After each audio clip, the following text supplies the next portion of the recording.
Statement ਤਾਂ ਮੋਹਨ ਭਾਗਵਤ ਨੇ ਪਿਛਲੇ ਦਿਨਾਂ 'ਚ ਦਿੱਤੀ। ਉਹਨੇ ਕਿਹਾ ਕਿ ਜੀ ਇਹ ਹੈਵ 3 ਕਿਡਸ ਔਰ ਰਨ ਰਿਸਕ ਆਫ ਐਕਸਟੈਂਕਸ਼ਨ। ਉਹਨੇ ਕਿਹਾ ਜੀ 3 ਬੱਚੇ ਕਰੋ, ਜੇ ਨਹੀਂ ਹੋਏਗਾ ਤਾਂ ਤੁਹਾਡੀ ਜਿਹੜੀ ਰੇਸ ਹੈ ਉਹੀ ਐਕਸਟਿੰਕਟ ਹੋ ਜਾਏਗੀ, ਖਤਮ ਹੋ ਜਾਏਗੀ। ਸਾਡੇ ਜਿਹੜਾ ਟੋਟਲ ਫਰਟੀਲਿਟੀ ਰੇਟ ਹੈ 2.1 ਰਹਿ ਗਿਆ। ਜਦੋਂ ਅਸੀਂ 2.1 ਕਹਿੰਦੇ ਹਾਂ ਤਾਂ ਇਹਦਾ ਮਤਲਬ ਇਹ ਹੈ ਕਿ ਵੀ 2 ਹੀ ਬੱਚਿਆਂ ਦਾ ਕਨਸੈਪਟ ਆ ਗਿਆ। ਸੋ ਇਹ ਘੱਟੋ ਘੱਟ 3 ਬੱਚੇ ਜਿਹੜੇ ਨੇ ਉਹ ਜ਼ਰੂਰ ਪੈਦਾ ਕਰੋ, ਕਿਉਂਕਿ ਇਹਦੇ ਨਾਲ ਇਹ ਇਨਸ਼ੋਰ ਕਰਦਾ replacement of a woman and her partner upon death with no overall increase or decrease in numbers. ਜਿਹੜੇ ਨੈਸ਼ਨਲ ਰੈਕਡ ਨੇ ਜਾਂ ਡਾਟਾ ਉਹ ਸ਼ੋ ਕਰਦਾ ਵੀ ਇਹ ਜਿਹੜਾ ਓਵਰਆਲ ਗਰੋਥ ਰੇਟ ਹੈ, ਫਰਟੀਲਿਟੀ ਰੇਟ ਹੈ ਜਿਹਨੂੰ ਕਿਹਾ ਜਾਂਦਾ, ਉਹ ਹਿੰਦੂ ਔਰਤਾਂ ਔਰ ਮੁਸਲਮਾਨ ਔਰਤਾਂ 'ਚ ਇੱਕੋ ਜਿਹਾ ਹੀ ਹੈ। ਕੋਈ ਮੁਸਲਮਾਨਾਂ ਦੇ ਜ਼ਿਆਦਾ ਨਿਆਣੇ ਨਹੀਂ ਨੇ, ਪਰ ਮੁਸਲਮਾਨਾਂ ਖਿਲਾਫ ਨਫ਼ਰਤ ਫੈਲਾਉਣ ਲਈ ਇਹ ਬਿਆਨਬਾਜ਼ੀ, ਤੇ ਦੂਸਰੇ ਪਾਸੇ ਆਪਣਿਆਂ ਨੂੰ ਜੀ ਤੁਹਾਡੀ ਤਾਂ ਇਕਨੋਮੀ ਡਾਊਨ ਹੋ ਜਾਏਗੀ ਜੇ ਤੁਸੀਂ ਜਿਹੜਾ ਉਹ ਬੱਚੇ 3 ਪੈਦਾ ਨਾ ਕੀਤੇ। Only Hindus can be appointed as staff in colleges schools run by temples, rules Madras high court.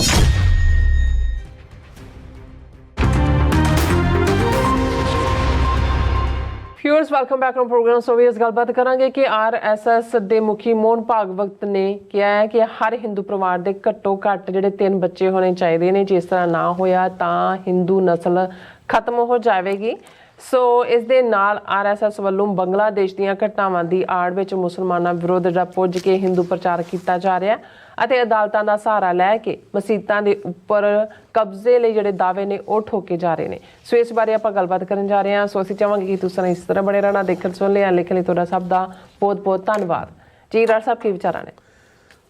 ਦੇਖੋ, ਅਮਰੀਕਾ ਦੇ ਵਿੱਚ ਵੀ ਡਿਊਰਿੰਗ ਈਵਨ ਪ੍ਰੈਜ਼ੀਡੈਂਸ਼ੀਅਲ ਇਲੈਕਸ਼ਨ ਜਿਹੜੀ ਇੱਕ ਡਿਬੇਟ ਕਮਲਾ ਹੈਰਿਸ ਔਰ ਟਰੰਪ ਦੇ ਵਿਚਾਲੇ ਸੀ, ਜਿਹਦੇ 'ਚ pro life and pro choice ਇਹ 2 ਖੈਮੇ ਆਪਣੀਆਂ ਦਲੀਲਾਂ ਦੇ ਨਾਲ, ਕਿਉਂਕਿ ਰਾਈਟ ਵਿੰਗਰਸ ਨੂੰ ਟਰੰਪ ਹੈਡ ਕਰਦਾ ਔਰ ਕੁਝ ਸਟੇਟਾਂ 'ਚ ਬੜੇ ਸਟ੍ਰਿਕਟ ਲਾਅ ਨੇ ਵੈਨ ਅਬੋਰਸ਼ਨ ਨਾਲ ਸੰਬੰਧਿਤ, ਔਰ ਇਸ ਦੇ ਉੱਤੇ ਹਰ ਸੁਸਾਇਟੀ 'ਚ ਇੱਕ ਆਪਣੀ ਡਿਬੇਟ ਹੁੰਦੀ ਹੈ। ਔਰ ਈਵਨ ਹੁਣ ਜਿਵੇਂ ਯੂਕੇ ਦੇ ਵਿੱਚ ਪਿਛਲੇ ਦਿਨਾਂ 'ਚ ਪਹਿਲੇ ਪੜਾਅ ਦੀਆਂ ਪਾਰਲੀਮੈਂਟ ਦੇ ਵਿੱਚ ਜਿਹੜੀਆਂ ਵੋਟਾਂ ਕਿ ਰਾਈਟ ਟੂ ਡੈਥ, ਕਿਉਂਕਿ ਹੁਣ ਤੱਕ ਜਿੰਨੇ ਕਨਸਟੀਟਿਊਸ਼ਨ ਨੇ ਦੁਨੀਆ ਦੇ ਉਹਦੀ ਤਾਂ ਡਿਬੇਟ ਹੀ ਇਹ ਸੀ ਕਿ ਰਾਈਟ ਟੂ ਲਾਈਫ। ਪਹਿਲਾਂ ਤਾਂ ਇਹੀ ਹੈ ਕਿ ਲਾਈਫ ਸ਼ੁਰੂ ਕਦੋਂ ਹੁੰਦੀ ਹੈ ਵੂਮ ਦੇ ਵਿੱਚ, ਉਹਦੇ ਨਾਲ ਹੀ ਜੁੜੀ ਹੋਈ ਫਿਰ ਅਬੋਰਸ਼ਨ ਔਰ ਦੂਜੀ ਡਿਬੇਟ ਹੈ। ਪਰ ਹੁਣ ਜਿਵੇਂ ਬ੍ਰਿਟਨ ਨੇ ਵੀ ਪਾਸ ਕੀਤਾ, ਜੇ ਉਹਨੇ ਹੋਰ ਪੜਾਵਾਂ 'ਚੋਂ ਲੰਘਣਾ ਕਿ ਵੀ ਜਿਹੜੇ ਟਰਮੀਨਲੀ ਇਲ ਪੇਸ਼ੈਂਟ ਨੇ, ਜਿਹੜੇ ਕੋਈ ਕੈਂਸਰ ਦੀ ਲਾਸਟ ਸਟੇਜ ਹੈ ਜਾਂ ਕੋਈ ਹੋਰ ਜਿਹਦੀ ਰਿਕਵਰੀ ਨਹੀਂ ਹੋਣੀ ਔਰ ਪੇਸ਼ੈਂਟ ਤਕਲੀਫ ਦੇ ਵਿੱਚ ਹੈ, ਵੀ ਜਿਵੇਂ ਰਾਈਟ ਟੂ ਲਾਈਫ ਬੇਸਿਕ ਹੱਕ ਮੰਨਿਆ ਗਿਆ ਸੀ, ਇਵੇਂ ਰਾਈਟ ਟੂ ਡੈਥ ਵੀ ਹੈ ਕਿ ਉਹ ਕਹਿਣ ਕਿ ਵੀ ਹੁਣ ਸਾਨੂੰ ਐਂਡ ਕਰ ਦਿਓ ਜਿਹੜਾ ਉਹ, ਤੇ ਉਹ ਹੱਕ ਹੋਣਾ ਚਾਹੀਦਾ। ਹਾਲਾਂਕਿ ਇਸ ਦੇ ਬਹੁਤ ਸਾਰੇ ਡਿਫਰੈਂਟ ਐਂਗਲ ਨੇ ਵੀ ਇਹਦਾ ਮਿਸਯੂਜ਼ ਵੀ ਹੋ ਸਕਦਾ ਹੈ ਔਰ ਕਿਵੇਂ ਕੀ ਹੋ ਸਕਦਾ, ਪਰ ਇਹ ਸਾਡੀ ਡਿਸਕਸ਼ਨ ਦਾ ਇਸ਼ੂ ਨਹੀਂ ਹੈ। ਪਰ ਇਹਦੇ 'ਚ ਕੋਈ 2 ਰਾਵਾਂ ਨਹੀਂ ਨੇ ਕਿ ਇੱਕ ਜਿਹੜੀ ਗੱਲ ਦੋਵੇਂ ਸਾਈਡ ਬਾਈ ਸਾਈਡ ਫਿਕਰਮੰਦੀ ਦੀਆਂ ਨੇ। ਇੱਕ ਤਾਂ ਇਹ ਹੈ ਵੀ ਜੇ ਅਸੀਂ ਦੇਖੀਏ ਕਿ ਅੱਜ ਤੋਂ ਆਲਮੋਸਟ 80 ਸਾਲ ਪਹਿਲਾਂ ਸਾਡੇ ਪਲੈਨਟ ਦੇ ਉੱਤੇ ਆਬਾਦੀ ਜਿਹੜੀ ਹੈ 2 ਬਿਲੀਅਨ ਦੀ ਸੀ। ਅੱਜ 8 ਬਿਲੀਅਨ ਤੋਂ ਜ਼ਿਆਦਾ ਲੋਕ ਇਸ ਪਲੈਨਟ 'ਤੇ ਨੇ। ਜਿਹੜੀ ਤੇਜ਼ੀ ਧਰਤੀ ਤਾਂ ਉਨੀ ਹੈ, ਪਾਣੀ ਦਾ ਲੈਵਲ, ਗਰਾਊਂਡ ਵਾਟਰ, ਦੂਜੇ ਤੀਜੇ ਬਾਕੀ ਸਾਰਾ ਜਿਹੜਾ ਹੈ ਉਹ ਸਾਰੇ ਦਾ ਕਿਵੇਂ ਉਹ ਹੋਏਗਾ। ਫਿਰ ਇੱਕ ਸਟੇਜ ਦੇ ਉੱਤੇ 20ਵੀਂ ਸਦੀ ਦੇ ਵਿੱਚ ਫੂਡ ਵੱਡੀ ਪ੍ਰੋਬਲਮ ਸੀ। ਕਿੰਨੀਆਂ ਡੈਥਸ ਹੰਗਰ ਨਾਲ ਹੁੰਦੀਆਂ ਸੀ, ਭੁੱਖ ਦੇ ਨਾਲ। ਜਿਹੜੇ ਰਾਇਟਸ ਦੰਗੇ ਹੁੰਦੇ ਸੀ, ਫੂਡ ਰਾਇਟਸ, ਕਿ ਜੇ ਮਦਦ ਵੀ ਜਾਣੀ ਹੈ ਤਾਂ ਲੋਕ ਲੜ ਕੇ ਮਰ ਜਾਂਦੇ ਸੀ ਉਸ ਫੂਡ ਆਈਟਮ ਨੂੰ ਲੁੱਟਣ ਦੇ ਲਈ। ਪਰ ਚਲੋ ਇੱਕ ਗੱਲ, ਭਾਵੇਂ ਯੂਨਾਈਟਿਡ ਨੇਸ਼ਨਸ ਨੂੰ ਅਸੀਂ ਵੀ ਸਪਾਈਨਲੈਸ, ਗਟਲੈਸ, ਟੁੱਥਲੈਸ ਆਰਗੇਨਾਈਜੇਸ਼ਨ ਕਹਿੰਦੇ ਹਾਂ, ਪਰ ਇਹਨਾਂ ਮੁੱਦਿਆਂ ਦੇ ਉੱਤੇ ਉਹ ਫੂਡ ਹੈ, ਇਮਰਜੈਂਸੀ ਰਿਲੀਫ ਹੈ, ਵੈਕਸੀਨੇਸ਼ਨ ਪ੍ਰੋਗਰਾਮ ਨੇ, ਉਹਨਾਂ ਦੇ ਵਿੱਚ ਉਹਨਾਂ ਦਾ ਬਹੁਤ ਵੱਡਾ ਯੋਗਦਾਨ ਹੈ ਕਿ ਦੁਨੀਆ 'ਚ ਅੱਜ ਤੁਹਾਨੂੰ ਉਸ ਲੈਵਲ ਦੇ ਉੱਤੇ ਫੈਮਿਨ ਦੇ ਨਾਲ ਜਾਂ ਈਵਨ ਟਿੱਡੀ ਦਲ ਕਿੰਨੀ ਫਸਲ ਖਾ ਜਾਂਦਾ ਸੀ, ਦੁਨੀਆ 'ਚ ਟਿੱਡੀ ਦਲ ਹੀ ਖਤਮ ਕਰਤਾ ਹੈ। ਇਸੇ ਤਰ੍ਹਾਂ ਹੋਰ ਸਮਾਲ ਪੌਕਸ, ਚੇਚਕ, ਕਿਸ ਕਿਸਮ ਦੀ, ਹੁਣ ਉਹ ਚੇਚਕ ਦੀ ਜਿਹੜੀ ਉਹ ਹੈ ਵਾਇਰਸ, ਉਹ ਉਹਨਾਂ ਨੇ ਟਿਊਬ ਦੇ ਵਿੱਚ ਹੀ ਰੱਖੀ ਹੋਈ ਹੈ ਪਾ ਕੇ। ਤਾਂ ਮਤਲਬ ਇਹ ਹੈ ਕਿ ਵੀ ਉਹ ਸਾਰਾ ਪਾਰਟ ਜਿਹੜਾ ਆਪਣੇ ਆਪ ਦੇ ਵਿੱਚ ਕਾਮਯਾਬੀ ਹੈ।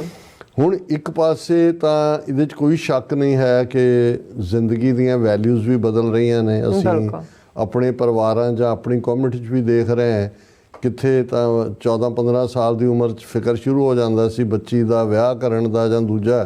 ਹੁਣ 25 ਸਾਲ 30 ਸਾਲ ਔਰ ਇੱਕ ਪੂਰੀ ਜਨਰੇਸ਼ਨ ਹੀ ਉਹ ਹੈ ਜਿਹੜੀ ਵਿਆਹ ਹੀ ਨਹੀਂ ਕਰਵਾਉਣਾ ਚਾਹੁੰਦੀ। ਉਹਨਾਂ ਨੂੰ ਲੱਗਦਾ ਹੀ ਨਹੀਂ ਵੀ ਇਹ ਵੀ ਕੋਈ ਇੰਪੋਰਟੈਂਟ ਹੈ ਜੀ। ਫਿਰ ਇਸ ਤੋਂ ਵੀ ਜੇ ਅਸੀਂ ਸੁਸਾਇਟੀ ਦੇ ਵਿੱਚ ਅਦਰਵਾਈਜ਼ ਇਮੋਰਲ ਜਿਹੜੀਆਂ ਪ੍ਰੈਕਟਿਸਿਸ ਦੀ ਗੱਲ ਕਰੀਏ ਤੇ ਲਿਵ ਇਨ ਰਿਲੇਸ਼ਨਸ਼ਿਪ ਜਿਹਦੇ 'ਚ ਬਿਨਾਂ ਵਿਆਹ ਤੋਂ ਰਹਿ ਜਾ ਰਹੇ ਨੇ ਔਰ ਫਿਰ ਉਹ ਵੀ ਉਹਨਾਂ ਨੂੰ ਨਾਰਮਲ ਆ। ਇਹ ਕਿਉਂਕਿ ਮੈਂ ਇਸ ਲਈ ਗੱਲ ਕਰ ਰਿਹਾ ਕਿ ਜਿਹੜੀਆਂ ਚੀਜ਼ਾਂ ਦੂਸਰੀ ਸੁਸਾਇਟੀ 'ਚ ਨੇ ਸੂਨਰ ਔਰ ਲੇਟਰ ਸਾਨੂੰ ਵੀ ਪ੍ਰਭਾਵਿਤ ਕਰਦੀਆਂ ਨੇ ਔਰ ਕਰ ਵੀ ਰਹੀਆਂ ਨੇ। ਔਰ ਇੱਥੇ ਪੇਰੈਂਟਸ ਦਾ ਇਹ ਫਿਕਰ ਵੀ ਹੈ ਵੀ ਬੱਚੇ 30 ਸਾਲ 35 40 ਤੱਕ ਵੀ ਪਹੁੰਚ ਜਾਂਦੇ ਨੇ। ਉਹ ਵਿਆਹ ਦਾ ਫਿਕਰ, ਕਿਉਂਕਿ ਸਾਡੀ ਜਨਰੇਸ਼ਨ ਦਾ ਤਾਂ ਫਿਕਰ ਹੀ ਗ੍ਰਸਤ ਜੀਵਨ ਦਾ ਫਿਕਰ ਮੁਕਤ ਹੋਣਾ ਇਹ ਸੀ ਕਿ ਬੱਚੇ ਬੱਚੀਆਂ ਵਿਆਹ ਕਰਾ ਲੈਣ। ਹੁਣ ਇਹ ਇੱਕ ਵੱਖਰੀ ਡਿਬੇਟ ਹੈ। ਲੇਕਿਨ ਇੱਕ ਉਹ ਤਬਕਾ ਜਿਹੜਾ ਇੱਕ ਦਾਇਰਾਕਾਰ 'ਚ ਬੈਠ ਕੇ ਉਹਨੇ ਉਹ ਇਸ ਕਿਸਮ ਦੀ ਕੈਲਕੂਲੇਸ਼ਨ 'ਤੇ ਲੱਗਾ ਹੋਇਆ ਹੈ ਕਿ ਜੀ ਆਬਾਦੀ ਜੇ ਵੱਧ ਗਈ ਕਿਹਦੀ ਘਟ ਗਈ, ਜਿਵੇਂ RSS ਹਿੰਦੂਤਵਾ ਇੱਕ ਤਾਂ ਧਾਰਮਿਕ ਪੋਜੀਸ਼ਨ ਹੈ ਕਿਸੇ ਦੀ ਵੀ, ਉਹ ਕੈਥੋਲਿਕਸ ਦੀ ਹੈ ਜਿਵੇਂ, ਜਾਂ ਕੋਈ ਹੋਰ ਪ੍ਰੋ ਲਾਈਫ ਹੈ ਕਿ ਭਾਈ ਇਸਲਾਮ ਦੀ ਵੀ ਇਹੀ ਪੋਜੀਸ਼ਨ ਹੈ। ਉਹ ਉਸ ਡਿਬੇਟ 'ਚ ਅਸੀਂ ਨਹੀਂ ਜਾਂਦੇ ਕਿ ਭਾਈ ਉਹਦੇ 'ਚ ਕੀ ਠੀਕ ਹੈ ਜਾਂ ਕਿਹਨੇ ਕੀ ਫੋਲੋ ਕਰਨਾ ਹੈ ਕਿ ਵੀ ਤੁਸੀਂ ਜਿਹੜਾ ਉਹ ਕਿੰਨੇ ਤੁਹਾਡੀ ਔਲਾਦ ਹੋਣੀ ਚਾਹੀਦੀ। ਪਰ ਜਦੋਂ ਤੁਸੀਂ ਇਸ ਆਬਾਦੀ ਨੂੰ ਐਜ਼ ਏ ਪੋਲੀਟੀਕਲ ਸਟੇਟਮੈਂਟ ਬਣਾਉਂਦੇ ਹੋ, ਮਾਈਨੋਰਿਟੀਜ਼ ਜਿਹੜੀਆਂ ਨੇ ਉਹ ਫਿਕਰਮੰਦੀ ਕਰਨ ਕਿ ਭਾਈ ਸਾਡੇ ਬੱਚੇ ਬੱਚੀਆਂ ਜੇ ਵਿਆਹ ਨਹੀਂ ਕਰਦੇ ਜਾਂ ਵਿਆਹ ਹੈ ਤਾਂ ਬੱਚੇ ਨਹੀਂ ਨੇ ਜਾਂ ਵਿਦਆਊਟ ਚਿਲਡਰਨ ਜਿਹੜਾ ਉਹ ਲਾਈਫ ਬਿਤਾਉਣਾ ਚਾਹੁੰਦੇ ਨੇ। ਜਿਵੇਂ ਭਾਰਤ ਦੇ ਵਿੱਚ ਪਾਰਸੀ ਨੇ, ਉਹਨਾਂ ਦੀ ਆਬਾਦੀ ਆਲਮੋਸਟ ਐਕਸਟਿੰਕਟ ਹੋ ਗਈ, ਪਹਿਲਾਂ ਹੀ ਮਾਈਨੋਰਿਟੀ ਸੀ। ਬਹੁਤ ਸਾਰੇ ਉਹਦੇ ਰੀਜ਼ਨ ਨੇ। ਹੁਣ ਹਿੰਦੂ ਜਿਹੜੇ ਕਿ 80 ਕਰੋੜ ਨੇ ਭਾਰਤ ਦੇ ਵਿੱਚ, ਦੁਨੀਆ ਦੇ ਹੋਰ 35 ਮੁਲਕਾਂ 'ਚ ਰਹਿੰਦੇ ਨੇ। ਨੇਪਾਲ ਦੇ ਵਿੱਚ 80-85% ਆਬਾਦੀ ਹਿੰਦੂਆਂ ਦੀ ਹੈ, ਜੇ ਗਲੋਬਲੀ ਕਰੋੜਾਂ ਦੇ ਵਿੱਚ ਹੈ। ਔਰ ਉਹਨਾਂ ਦਾ RSS ਜਿਹੜੀ ਹਿੰਦੂਤਵੀ ਜਮਾਤ, ਜਿਹਨੂੰ ਇਹੀ ਹੁੰਦਾ ਕਿ ਜੀ ਅਸੀਂ ਘੱਟ ਗਿਣਤੀਆਂ ਨੂੰ ਕਿਵੇਂ ਹੜੱਪ ਕੇ ਆਪਣੇ ਜਜ਼ਬ ਕਰਨਾ। ਹੁਣ ਇਹ ਸਟੇਟਮੈਂਟ ਤਾਂ ਮੋਹਨ ਭਾਗਵਤ ਨੇ ਪਿਛਲੇ ਦਿਨਾਂ 'ਚ ਦਿੱਤੀ। ਉਹਨੇ ਕਿਹਾ ਕਿ ਜੀ ਇਹ ਹੈਵ 3 ਕਿਡਸ ਔਰ ਰਨ ਰਿਸਕ ਆਫ ਐਕਸਟਿੰਕਸ਼ਨ। ਉਹਨੇ ਕਿਹਾ ਜੀ 3 ਬੱਚੇ ਕਰੋ, ਜੇ ਨਹੀਂ ਹੋਏਗਾ ਤਾਂ ਤੁਹਾਡੀ ਜਿਹੜੀ ਰੇਸ ਹੈ ਉਹੀ ਐਕਸਟਿੰਕਟ ਹੋ ਜਾਏਗੀ, ਖਤਮ ਹੋ ਜਾਏਗੀ। ਔਰ ਉਸ ਦੇ ਉੱਤੇ ਕੋਈ ਹੁਣ ਇੱਦਾਂ ਦੀ ਸਟੇਟਮੈਂਟ ਜੇ ਕੋਈ ਹੋਰ ਦਿੰਦਾ ਤਾਂ ਕਿਵੇਂ ਚੀਕ ਚਿਹਾੜਾ ਪਾਉਂਦੇ ਨੇ। ਜੇ ਕਿਸੇ ਮੁਸਲਮਾਨ ਲੀਡਰ ਨੇ ਦਿੱਤੀ ਹੁੰਦੀ ਜਾਂ ਸਿੱਖ ਲੀਡਰ ਨੇ ਦਿੱਤੀ ਹੁੰਦੀ, ਉਹਨੂੰ ਤਾਂ ਹੋਰ ਰੰਗ ਦੇ ਕੇ ਡਿਬੇਟਸ ਕਰ ਦਿੰਦੇ ਨੇ। ਪਰ ਉਹ ਕਹਿ ਰਿਹਾ ਦੇਖੋ ਜੀ ਸਾਡੀ ਕੰਟਰੀ ਦੀ ਜਿਹੜੀ ਪਾਪੂਲੇਸ਼ਨ ਪਾਲਿਸੀ ਹੈ ਉਹ ਸਾਡੇ ਜਿਹੜਾ ਟੋਟਲ ਫਰਟੀਲਿਟੀ ਰੇਟ ਹੈ 2.1 ਰਹਿ ਗਿਆ। ਜਦੋਂ ਅਸੀਂ 2.1 ਕਹਿੰਦੇ ਹਾਂ ਤਾਂ ਇਹਦਾ ਮਤਲਬ ਇਹ ਹੈ ਕਿ ਵੀ 2 ਹੀ ਬੱਚਿਆਂ ਦਾ ਕਨਸੈਪਟ ਆ ਗਿਆ। ਸੋ ਇਹ ਘੱਟੋ ਘੱਟ 3 ਬੱਚੇ ਜਿਹੜੇ ਨੇ ਉਹ ਜ਼ਰੂਰ ਪੈਦਾ ਕਰੋ, ਕਿਉਂਕਿ ਇਹਦੇ ਨਾਲ ਇਹ ਇਨਸ਼ੋਰ ਕਰਦਾ replacement of a woman and her partner upon death with no overall increase or decrease in numbers. ਵੀ ਇਹਦੇ ਨਾਲ ਜਿਹੜਾ ਉਹ ਵੱਧ ਜਾਂ ਘੱਟ ਨਹੀਂ ਹੋਏਗਾ, ਉਹ ਨੰਬਰ ਮੇਨਟੇਨ ਰਹੇਗਾ। ਔਰ ਫਿਰ ਹੁਣ ਇਸ ਦੇ ਉੱਤੇ ਉਹਨੇ ਜਿਹੜਾ MP ਹੈ ਸਾਧੂਦੀਨ ਓਵਾਸੀ, ਉਹਨੇ ਵੀ ਇਸ 'ਤੇ ਚੁਟਕੀ ਲਈ ਹੈ ਕਿ PM Modi had earlier said that Muslim women produced more children. He also referred to Modi's remarks that if the Congress came to power, it would redistribute gold, including Mangal Sutra, from mothers and daughters among Muslims. Bhagwant says produce more children. Now there in the RSS should start marrying. ਇਹਦੇ 'ਤੇ ਉਹਨੇ ਵੀ ਚੁਟਕੀ ਲਈ, ਵੋਰਾ ਨੇ ਵੀ। ਉਹਨੇ ਕਿਹਾ ਵੀ ਇਹ ਬਿਲਕੁਲ ਮੋਹਨ ਭਾਗਵਤ ਦਾ ਬਹੁਤ ਚੰਗਾ ਸੁਝਾਅ ਹੈ, 3 ਬੱਚੇ ਹੋਣੇ ਚਾਹੀਦੇ ਨੇ। ਤੇ ਉਹ ਇੱਕ ਪੁੱਛਦਾ, ਕਹਿੰਦਾ ਮੋਹਨ ਭਾਗਵਤ ਜੀ ਆਪ ਵਿਵਾਹ ਕਬ ਕਰ ਰਹੇ ਹੋ? ਉਹਨੇ ਕਿਹਾ ਵੀ ਪਹਿਲਾਂ ਤਾਂ ਇਹ ਕਰੋ ਵੀ ਜਿੰਨੇ RSS ਦੇ ਨੇ ਨਾ ਇਹਨਾਂ ਦੇ ਵਿਆਹ ਤਾਂ ਕਰਾਓ ਛੜਿਆਂ ਦੇ, ਕਿ ਵੀ ਹੁਣ ਜੇ ਤੁਸੀਂ ਆਬਾਦੀ ਦਾ ਹੀ ਤੁਹਾਨੂੰ ਫਿਕਰ ਹੈ। ਔਰ ਇਸ ਨੂੰ ਇਹੀ ਨਹੀਂ ਵੀ ਜਦੋਂ ਇਹਨਾਂ ਦਾ ਕੋਈ ਹੈਡ ਇਸ ਕਿਸਮ ਦਾ ਬਿਆਨ ਦਿੰਦਾ ਹੈ। ਹੁਣ ਇਹਨਾਂ ਦਾ ਸਵਦੇਸ਼ੀ ਜਾਗਰਣ ਮੰਚ ਹੈ, ਉਹਨੇ ਇੱਕਦਮ ਜਿਹੜਾ ਜਾਗਰਣ ਮੰਚ ਦਾ ਅਸ਼ਵਨੀ ਮਹਾਜਨ ਹੈ, ਉਹਨੇ ਸਵਦੇਸ਼ੀ ਜਾਗਰਣ ਮੰਚ backs RSS chief's view, says low fertility will affect economy. ਹੁਣ ਕਹਿਣਾ ਤਾਂ ਰੇਸ ਵੱਲੋਂ ਚਾਹੁੰਦਾ ਸੀ, ਹੁਣ ਇਹਨੇ ਆਰਥਿਕਤਾ ਦਾ ਦੇਖੋ ਜੀ, ਜੇ ਬੱਚੇ ਘਟ ਗਏ ਤੇ ਫਿਰ ਜਿਹੜੀ ਸਾਡੀ ਆਰਥਿਕਤਾ ਉਹ ਪ੍ਰਭਾਵਿਤ ਹੋਏਗੀ, ਸਾਡੀ ਵਰਕਫੋਰਸ ਘਟ ਜਾਏਗੀ।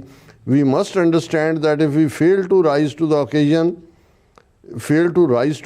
it may cause dangerous imbalance in the population in the form of raising the dependency burden, slowing down our growth, ਕਿ ਸਾਡੀ ਜਿਹੜੀ growth ਹੈ ਉਹ ਘਟ ਜਾਏਗੀ। ਉਹਨੇ ਕਿਹਾ ਜੀ ਦੇਖੋ 1950 ਦੇ ਵਿੱਚ ਜਿਹੜਾ ਸਾਡਾ ਫਰਟੀਲਿਟੀ ਰੇਟ ਸੀ ਉਹ 6.18 ਚਿਲਡਰਨ ਸੀ ਪਰ ਵੂਮਨ, ਇੱਕ ਔਰਤ ਜਿਹੜੀ 6+ ਬੱਚੇ ਜੰਮਦੀ ਸੀ। ਫਿਰ ਉਹਨੇ ਕਿਹਾ ਕਿ ਵੀ ਇਹ ਜਿਹੜਾ ਇਹ ਘਟ ਗਿਆ 1.91 ਤੇ ਆ ਗਿਆ 2021 ਚ। ਦਾ ਮਤਲਬ ਇਹ ਹੈ ਕਿ ਵੀ 2050 ਤੱਕ ਜਾਂਦੇ ਆ ਤਾਂ ਅਸੀਂ 1.29 ਰਹਿ ਜਾਵਾਂਗੇ। So India needs to take this concern seriously, ਜਿਵੇਂ ਕਹਿੰਦਾ ਮੋਹਨ ਭਾਗਵਤ ਨੇ ਵਾਰਨ ਕੀਤਾ।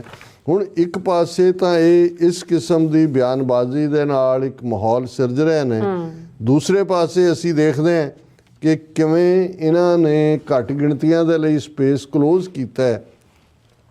Only Hindus can be appointed as staff in colleges schools run by temples, rules Madras high court. ਹੁਣ ਅਦਾਲਤਾਂ ਕਹਿ ਰਹੀਆਂ ਨੇ ਕਿ ਜਿਹੜੇ ਮੰਦਰ ਰਨ ਕਰਦੇ ਨੇ ਕਾਲਜ, ਹਾਈ ਸਕੂਲ, ਦੂਜੇ ਤੀਜੇ ਅਦਾਰੇ, ਉਹਨਾਂ 'ਚ ਸਿਰਫ ਹਿੰਦੂਆਂ ਨੂੰ ਹੀ ਮੁਲਾਜ਼ਮਤ ਮਿਲੇਗੀ, ਕੋਈ ਗੈਰ ਹਿੰਦੂ ਮੁਲਾਜ਼ਮਤ ਨਹੀਂ ਲੈ ਸਕਦੇ।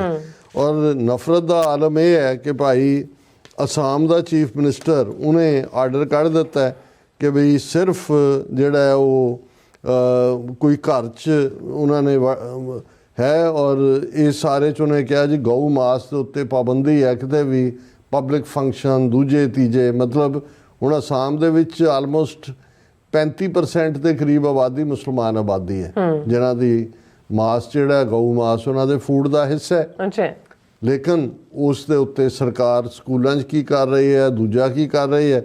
ਔਰ ਦੂਸਰੇ ਪਾਸੇ ਨਫ਼ਰਤ, ਆਦਿੱਤਿਆਨਾਥ ਯੋਗੀ, what happened in Ayodhya and Sambal 500 years ago is happening in Bangladesh now। ਹੁਣ ਬੰਗਲਾਦੇਸ਼ ਦੇ ਹਾਲਾਤ ਇਹਨਾਂ ਨੇ ਖੁਦ ਖਰਾਬ ਕੀਤੇ, ਸ਼ੇਖ ਹਸੀਨਾ ਨੂੰ ਕਿਵੇਂ ਵਰਤਿਆ। ਹੁਣ ਜੇ ਉਹ ਪਰਜ ਕਰ ਰਹੇ ਨੇ ਕਿ ਵੀ ਜਿਹੜੇ ਪ੍ਰੋ ਇੰਡੀਆ ਐਲੀਮੈਂਟ ਨੇ ਉਹਨਾਂ ਨੂੰ ਬਾਹਰ ਕੱਢ ਕੇ ਪ੍ਰੋਪਰ ਢੰਗ ਨਾਲ ਕੀਤਾ ਜਾਏ, ਤੇ ਇਹਨਾਂ ਨੇ ਰੌਲਾ ਸ਼ੁਰੂ ਕਰਤਾ ਕਿ ਦੇਖੋ ਜੀ ਹਿੰਦੂਆਂ ਤੇ ਜ਼ੁਲਮ ਹੋ ਰਹੇ ਨੇ। ਸ਼ੇਖ ਹਸੀਨਾ ਤੋਂ ਬਿਆਨ ਦਵਾਤਾ, ਉੱਥੇ ਤਾਂ ਜੈਨੋਸਾਈਡ ਹੋ ਰਿਹਾ। ਔਰ ਦੂਸਰਾ ਅਜੀਤ ਯੋਗੀ ਕਹਿ ਰਿਹਾ ਜੀ ਆ ਜੋ ਬੰਗਲਾਦੇਸ਼ ਹੁਣ ਹੋ ਰਿਹਾ ਇਹੀ 500 ਸਾਲ ਪਹਿਲਾਂ ਅਯੁੱਧਿਆ ਦਾ ਮੰਦਰ ਢਾਹ ਕੇ ਮਸਜਿਦ ਬਣਾਈ ਸੀ ਇਹਨਾਂ ਨੇ, ਸੰਭਲ ਦੀ ਮਸਜਿਦ ਤੇ ਜੇ ਅਸੀਂ ਹੁਣ ਕਲੇਮ ਕਰਦੇ ਤੇ 500 ਸਾਲ ਪਹਿਲਾਂ ਉਹਨਾਂ ਨੇ ਜ਼ੁਲਮ ਕੀਤੇ। ਇਹ ਨਮੂਨਾ ਹੈ ਜੋ ਬਾਬਰ ਨੇ ਕੀਤਾ ਸੀ, ਉਹਨਾਂ ਨੇ ਕੀਤਾ। ਸੋ ਇੱਕ ਪਾਸੇ ਪੂਰੀ ਨਫ਼ਰਤ ਜਿਹੜੀ ਹੈ ਉਹਨਾਂ ਨੇ ਫੈਲਾਈ ਹੋਈ ਹੈ, ਅੱਡ ਨਿਆਣੇ ਜੰਮਣ ਦਾ। ਔਰ ਇਸ ਤੋਂ ਪਹਿਲਾਂ RSS ਇਹ ਕਹਿ ਚੁੱਕਾ ਹੈ ਕਿ ਦੇਖੋ ਜੀ ਮੁਸਲਮਾਨਾਂ ਦੇ ਇੰਨੇ ਨਿਆਣੇ ਨੇ ਬੁਲਾਣਾ। ਹਾਲਾਂ ਜਿਹੜੇ ਨੈਸ਼ਨਲ ਰੈਕਰਡ ਨੇ ਜਾਂ ਡਾਟਾ ਉਹ ਸ਼ੋਅ ਕਰਦਾ ਵੀ ਇਹ ਜਿਹੜਾ ਓਵਰਆਲ ਗਰੋਥ ਰੇਟ ਹੈ, ਫਰਟੀਲਿਟੀ ਰੇਟ ਹੈ ਜਿਹਨੂੰ ਕਿਹਾ ਜਾਂਦਾ, ਉਹ ਹਿੰਦੂ ਔਰਤਾਂ ਔਰ ਮੁਸਲਮਾਨ ਔਰਤਾਂ 'ਚ ਇੱਕੋ ਜਿਹਾ ਹੀ ਹੈ। ਕੋਈ ਮੁਸਲਮਾਨਾਂ ਦੇ ਜ਼ਿਆਦਾ ਨਿਆਣੇ ਨਹੀਂ ਨੇ। ਪਰ ਮੁਸਲਮਾਨਾਂ ਖਿਲਾਫ ਨਫ਼ਰਤ ਫੈਲਾਉਣ ਲਈ ਇਹ ਬਿਆਨਬਾਜ਼ੀ, ਤੇ ਦੂਸਰੇ ਪਾਸੇ ਆਪਣਿਆਂ ਨੂੰ ਜੀ ਤੁਹਾਡੀ ਤਾਂ ਇਕਨੋਮੀ ਡਾਊਨ ਹੋ ਜਾਏਗੀ ਜੇ ਤੁਸੀਂ ਜਿਹੜਾ ਉਹ ਬੱਚੇ 3 ਪੈਦਾ ਨਾ ਕੀਤੇ। ਹੁਣ ਇਸ ਸਾਰੇ 'ਚ ਸਿੱਖ ਕਿੱਥੇ ਸਟੈਂਡ ਕਰਦੇ ਨੇ? ਅਸੀਂ ਤਾਂ 2 ਵਾਲਿਆਂ 'ਚ ਵੀ ਨਹੀਂ, ਸਾਡੇ ਤਾਂ 1 ਵਾਲੇ ਤਾਂ ਹੀ ਆ ਗਏ ਹੋਏ ਨੇ।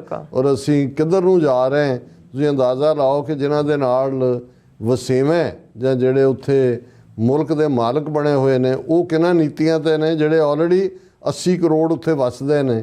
ਤੇ ਸਾਡਾ ਕੀ ਹਾਲ ਹੈ ਜਿਹੜੇ ਅਸੀਂ ਬਿਲਕੁਲ ਡਿਕਲਾਈਨ ਵੱਲ ਜਾ ਰਹੇ ਹਾਂ। ਜੀ ਰਾਜ ਸਾਹਿਬ ਤੁਹਾਡਾ ਬਹੁਤ ਬਹੁਤ ਸ਼ੁਕਰੀਆ। ਸੋ ਥਲੇ ਬ੍ਰੇਕ ਵਿਊਅਰਸ, ਤੁਸੀਂ ਕਿਤੇ ਨਹੀਂ ਜਾਣਾ, ਮਿਲਦੇ ਹਾਂ ਛੋਟੇ ਜਿਹੇ ਵਕਤ ਬਾਅਦ।